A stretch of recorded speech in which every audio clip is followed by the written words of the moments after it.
அமெரிக்காவும் இஸ்ரேலும் கூட்டாக முன்வைத்த 15 அம்ச போர் நிறுத்த திட்டத்தை ஈரான் நிராகரித்து விட்டது. பேச்சுவார்த்தைக்கு செல்லாமலே மீடியேட்டர்கள் மூலமாகவே அந்த திட்டத்தை ஏற்க முடியாது என்று ஈரான் உறுதிபட தெரிவித்து விட்டது.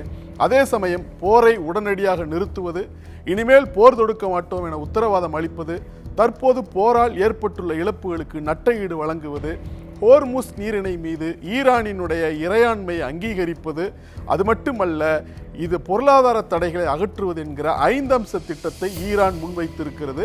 இந்த 5 அம்ச திட்டம் இஸ்ரேலுக்கும் அமெரிக்காவுக்கும் ஏற்புடையதல்ல. இருப்பினும் மேலும் 10 நாட்களுக்கு ஈரானினுடைய மின் உற்பத்தி மற்றும் எரிசக்தி கட்டமைப்புகளை குறிவைத்து தாக்குதல் நடத்த மாட்டோம் என்று ட்ரம்ப் அப்படி ஒத்திவைத்திருக்கிறார்.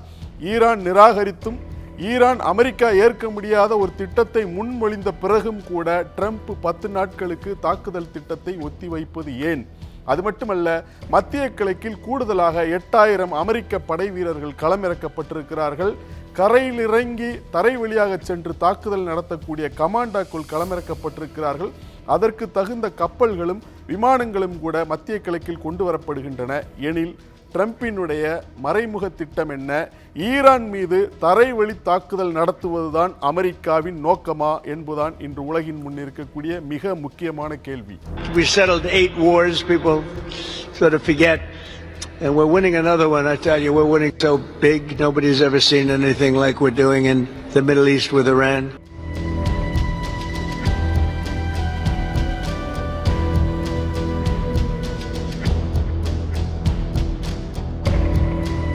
அமெரிக்காவில் அப்ரூவல் ரேட்டிங் என்று ஒரு சர்வே எடுக்கப்படும். அமெரிக்க அதிபராக இருப்பவர் அந்த அதிபருக்குரிய தகுதிகளோடும் தன்மைகளோடும் தான் இருக்கிறாரா என்பது தொடர்பான சர்வே.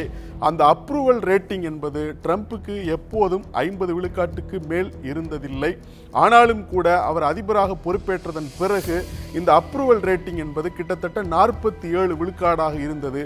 அது இன்று மிக கடுமையாக சரிந்து 36 விழுக்காடாக மாறியிருக்கிறது.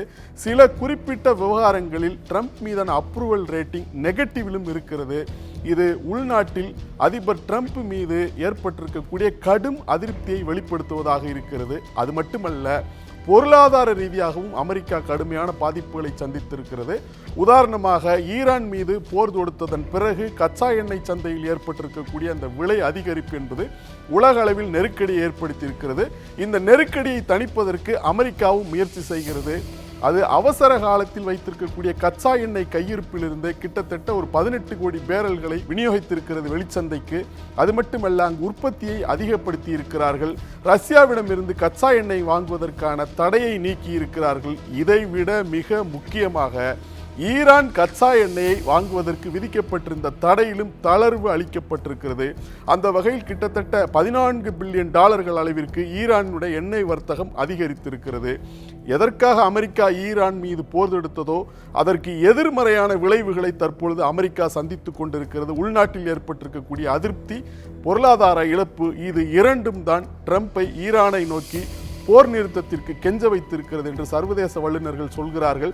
கெஞ்ச வைத்திருக்கிறது என்றாலும் கூட அவர் அதை மிரட்டல் துணியில் வெளிப்படுத்தி கொண்டிருக்கிறார் என்பதுதான் வெளிப்படையாக நாம் பார்க்கும்போது தெரிகிறது. ஆனால் அதே நேரத்தில் மத்திய கிழக்கில் 8000 அமெரிக்க வீரர்கள் கூடுதலாக களமிறக்கப்பட்டிருக்கிறார்கள். தரை வழியாக தாக்குதல் நடத்துவதற்கு தேவையான படை வீரர்களும் அதற்கு தேவையான களங்களும் விமானங்களும் கூட மத்திய கிழக்கிற்கு கொண்டு வரப்படுகின்றன. எனில் ஈரானை தரை வழியாக தாக்குவதுதான் அமெரிக்காவினுடைய நோக்கமா? அப்படிப்பட்ட ஒரு தாக்குதல் அதிபர் ட்ரம்ப் எதிர்பார்க்கிற விளைவுகளை ஏற்படுத்துமா? இன்னும் மிக மோசமான விளைவுகளை உலக சந்தையில் அது ஏற்படுத்துமா என்கிற ஒரு பெரும் கேள்வி எழுந்திருக்கிறது. ஈரானை பொறுத்தவரையில் அந்த கார்க் தீவு என்பதுதான் அதனுடைய அந்த கச்சா எண்ணெய் வர்த்தகத்திற்கு உயிர் நாடியாக இருக்கிறது. காரணம், ஈரான் முழுவதும் அகழ்ந்தெடுக்கப்படும் கச்சா எண்ணெயானது கடல் வழியாக கார்க் தீவிற்கு கொண்டு வரப்பட்டு அங்கு வைத்து சுத்திகரிக்கப்பட்டு அதன் பிறகு பல்வேறு நாடுகளுக்கு ஏற்றுமதி செய்யப்படுகிறது. ஈரானினுடைய கச்சா எண்ணெய் ஏற்றுமதி என்பது 90 விழுக்காடு அந்த கார்க் தீவில் தான் நடைபெறுகிறது.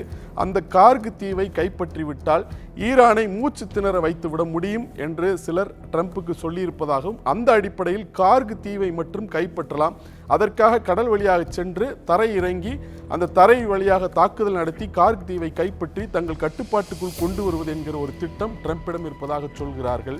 ஆனால் இப்படி ஒரு திட்டத்தை ஈரான் எதிர்பார்த்து 6 லட்சம் வீரர்களை தயாராக வைத்திருப்பதாகவும், கார்க் தீவிற்குள் அமெரிக்கா செல்லுமேயானால், அதாவது தரைவழி தாக்குதலையும் அது தொடங்குமேயானால், ஏற்கனவே ஈராக் போரினால் ஏற்பட்ட சேதங்களையும் பேரிழப்புகளையும் உலகளவிலான கெட்ட பெயரை மீண்டும் அமெரிக்கா சந்திக்க நேரிடும். அது மட்டுமல்ல, அமெரிக்கா நினைக்கும் அளவிற்கு கார்க் தீவை கைப்பற்றுவது என்பது எளிதாக இருக்காது. அமெரிக்காவும் அதற்கு பெரும் விலை கொடுக்க வேண்டியிருக்கும் என்று போர் குறித்து பகுப்பாய்வு செய்யக்கூடிய வல்லுநர்களும் எச்சரிக்கிறார்கள். ஆகவே அவர் கார்க் தீவை கைப்பற்றுவதற்காக திட்டமிடுகிறாரா, அதற்கான தயாரிப்புகளுக்காகத்தான் இந்த எரிசக்தி மற்றும் மின் உற்பத்தி கட்டமைப்புகள் மீதான தாக்குதலை 10 நாட்களுக்கு அவர் ஒத்தி போட்டிருக்கிறாரா என்கிற ஒரு கேள்வி எழுந்திருக்கிறது. இன்னொரு தகவலும் கூட இருக்கிறது. இந்த வீரர்களை ஈரானுக்குள் தரையிறக்கி அவர்கள் செறிவூட்டி வைத்திருக்கிற யுரேனியத்தை மட்டும், அதாவது அணு எரிபொருளான அணு ஆயுதங்கள் தயாரிப்பதற்கும் சரி அல்லது ஆக்கப்பூர்வமான அணுசக்திக்கும் சரி எரிபொருளாக இருக்கக்கூடிய அந்த யுரேனியத்தை ஈரான் 60 முதல் 70 விழுக்காடு செறிவூட்டி வைத்திருப்பதாக சொல்கிறார்கள். அப்படி செறிவூட்டப்பட்ட யுரேனியத்தை மட்டும் கைப்பற்றி கொண்டு வருவதற்காக இந்த தரைவழி தாக்குதலை வரம்பிடுவது என்ற ஒரு திட்டமும் அமெரிக்காவிடம் இருப்பதாக சொல்லப்படுகிறது. எது எப்படியாயினும் ஒருவேளை அமெரிக்காவும் இஸ்ரேலும் ஈரான் மீது தரைவழி தாக்குதல் என்கிற முட்டாள்தனத்தை அவர்கள் மேற்கொள்வார்களேயானால், வளைகுடா நாடுகள் மீது இருக்கக்கூடிய அத்தனை எரிசக்தி கட்டமைப்புகளையும் குறிவைத்து வரைமுறையின்றி தாக்குவோம் என்று ஈரான் எச்சரித்திருக்கிறது. அப்படி ஒருவேளை ஈரான் வரைமுறையின்றி தாக்குதல் நடத்துமேயானால் கச்சா எண்ணெயினுடைய விலை எங்கு செல்லும் என்று சொல்ல முடியாது. உலக சந்தையில் கடும் எரிசக்தி நெருக்கடி ஏற்படும். தற்பொழுதே உலக அளவில் பொருளாதார மந்தநிலை ஏற்படுவதற்கு வாய்ப்பு இருப்பதாக பொருளாதார வல்லுநர்கள் எச்சரிக்கக்கூடிய சூழலில் அமெரிக்கா அப்படிப்பட்ட ஒரு வேலையை செய்யுமேயானால் உலகமே ஒரு பொருளாதார மந்தத்தில் விழக்கூடிய வாய்ப்பு இருக்கிறது.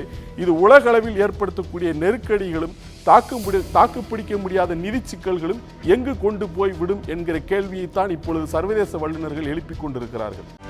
செய்திகளை உடனுக்குடனும் துல்லியமாகவும் தெரிந்து கொள்ள சப்ஸ்கிரைப் பண்ணுங்க.